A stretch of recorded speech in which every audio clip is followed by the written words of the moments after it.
अस्सलामुअलैकुम फ्रेंड्स, आज मुझे कुछ गमलों के लिए मिट्टी चाहिए थी। मेरे पास जो शिमला मिर्च की पनीरी लगी हुई है उसको लगाने के लिए मुझे 2-3 गमलों की मिट्टी चाहिए थी, जिस वजह से आज मैं मिट्टी बना रहा हूँ। कि किस तरह मिट्टी मिक्स करनी है इसके मुतल्लिक आज एक छोटी सी वीडियो आपको बना के दिखाते हैं। आपको भी जब घर में गमलों में वेजिटेबल लगानी हो तो आप इसी तरह मिट्टी बनाएं। तो चलें मिट्टी बनाने की तरफ चलते हैं। ये देखें फ्रेंड्स, ये किस तरह मैं मिट्टी बनाने लगा हूँ।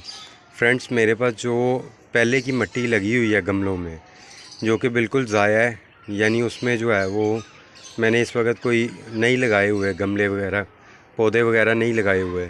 उस मिट्टी को भी मैं ये नई मिट्टी में शामिल करने लगा हूँ।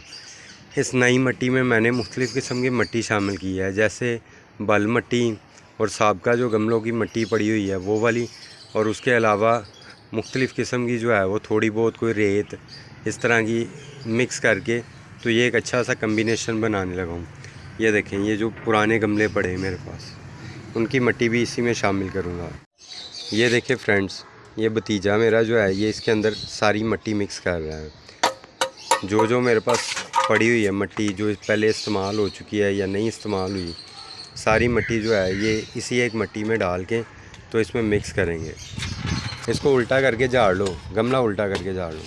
हाँ, ये देखें फ्रेंड्स, इस तरह ये निकाल के ये इसमें डाल लेंगे। इसमें जो कोई पौधे छोटे मोटे लगे हैं वो, या जो कोई जड़ें वगैरह हैं वो सारी आपने निकाल के साइड पे कर लेनी है।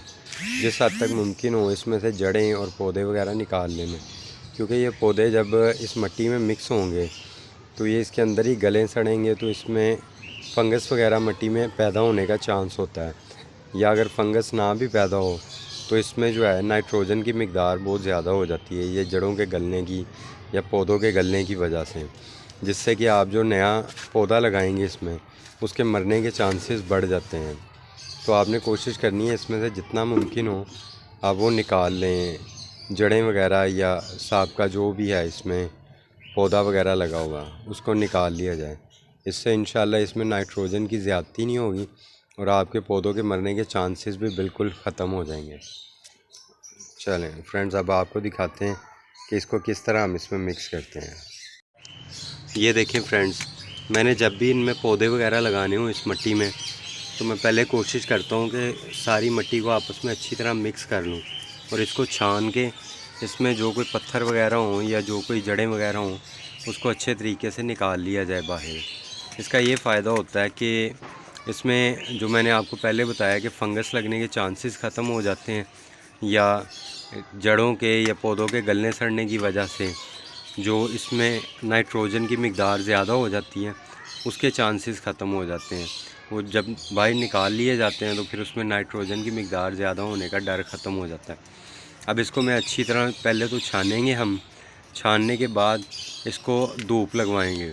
धूप लगवाने से ये है कि मिट्टी के अंदर अगर कोई बैक्टीरिया, कोई चूंटियाँ, कोई इस तरह के दूसरे हशरात वगैरह होंगे या कोई फंगस वगैरह होगी तो वो मुकम्मल तौर पे ख़त्म हो जाएगी। एक आध दिन इसको धूप लगवाएंगे, उसके बाद इंशाल्लाह इसको गमलों में शिफ्ट करेंगे और फिर आपको दिखाएंगे कि किस तरह हम इसमें जो है वो शिमला मिर्च की पनीरी शिफ्ट करते हैं। ये देखें फ्रेंड्स, ये दो मुख्तलिफ़ तरह की मिट्टी है। एक तो ये है, इसमें रेत की मिकदार ज़्यादा है, और दूसरा ये है, इसमें जो है ये बल मिट्टी या चिकनी मिट्टी इसमें ज़्यादा है। इन दोनों को जब हम मिक्स करेंगे तो ये एक बहुत ज़बरदस्त किस्म का जो है कम्बिनेशन बन जाएगा मिट्टी का। फिर इसमें गोबर की खाद जो है वो भी मैंने थोड़ी सी ऐड की हुई है, वो भी बड़ा ज़बरदस्त जो है वो कह लें कि पौधों की ग्रोथ के लिए फ़ायदेमंद होती है।